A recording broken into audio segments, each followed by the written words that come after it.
देश में डिमांड के हिसाब से पेट्रोल, डीजल और गैस की आपूर्ति नहीं हो रही है।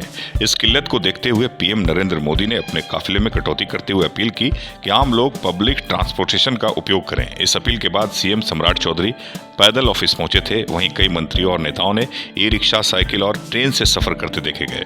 वहीं शनिवार को डिप्टी सीएम विजय कुमार चौधरी जहानाबाद पहुंचे। उनके काफिले में 200 गाड़ियां थी। काफिले में नेताओं, अधिकारियों, कार्यकर्ताओं और समर्थकों की गाड़ियां शामिल थी। इस जुलूस में ऊंट और घोड़े भी मौजूद थे, जिसे कई लोगों ने शक्ति प्रदर्शन के रूप में देखा। ये काफिला चर्चा का विषय बन गया। ये ऐसे समय में हुआ जब प्रधानमंत्री नरेंद्र मोदी देशवासियों से ईंधन बचाने और अनावश्यक वाहन उपयोग से बचने की अपील कर रहे हैं, लेकिन उप मुख्यमंत्री विजय चौधरी पर पीएम मोदी की अपील का कोई असर नहीं दिख रहा है। डिप्टी सीएम ने कहा कि किसानों को सिंचाई का लाभ देने के लिए नहर की शुरुआत हो रही है। यहाँ पर सिंचाई के लिए नहर थी जो बंद हो गई थी।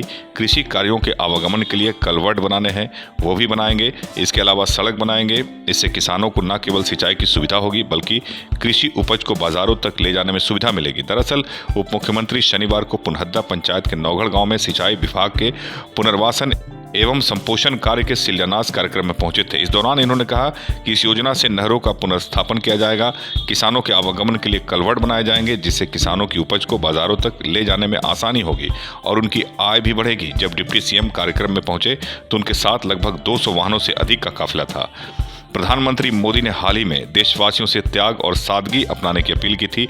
उन्होंने लोगों से अनावश्यक वाहन उपयोग से बचने, छोटी दूरी के लिए पैदल चलने या वैकल्पिक साधनों का इस्तेमाल करने का आग्रह किया था। बढ़ती महंगाई और ईंधन की कीमतों के मद्देनजर आम जनता भी इस अपील का पालन करती दिख रही है।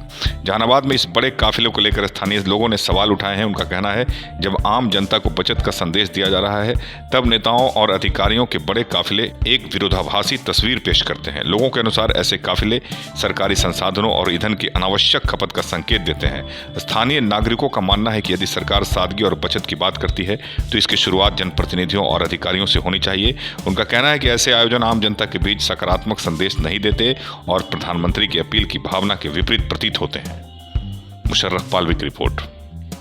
आज नौगढ़ पंचायत ही नहीं, आसपास के गांवों में किसानों को सिंचाई का लाभ देने के लिए एक बहुत ही महत्वपूर्ण योजना और प्रभावकारी योजना के पुनर्स्थापन का शुरुआत हो रहा है। यहाँ पे सिंचाई से संबंधित जो छोटे रजबाहे नहरें थी, उनका ह्रास हो गया था, उससे काम नहीं हो पा रहा था। तो अभी जो योजना है, नहरों का पुनर्स्थापन भी होगा।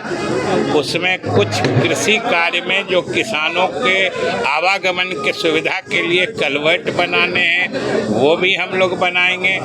और भी जो किसानों के हित के लिए है, कुछ सड़क बनाना है, उसको भी हम बनाएंगे, जिससे न सिर्फ सिंचाई की सुविधा होगी, बल्कि कृषि उपज को बाजारों तक ले जाने में भी सुविधा मिलेगी। ये काम हम लोगों यहाँ पे कर रहे हैं। फ्री स्वास्थ्य सेवा माह के तहत कुर्मा संस्कृति मेडिकल कॉलेज एंड हॉस्पिटल लेकर आया है एक अनोखी पहल। 25 अप्रैल 2026 से सभी भर्ती आईपीडी मरीजों के लिए हजारों से लाखों रुपए तक का इलाज बिल्कुल मुफ्त। यहाँ मिलती है 650 बेड की सुविधा और 250 से अधिक अनुभवी डॉक्टरों की टीम। सभी इलाज, सर्जरी, जांच, दवाइयाँ, यहाँ तक की डिलीवरी, नॉर्मल और सिजेरियन, सब कुछ फ्री। कुर्मा संस्कृति मेडिकल कॉलेज एंड हॉस्पिटल।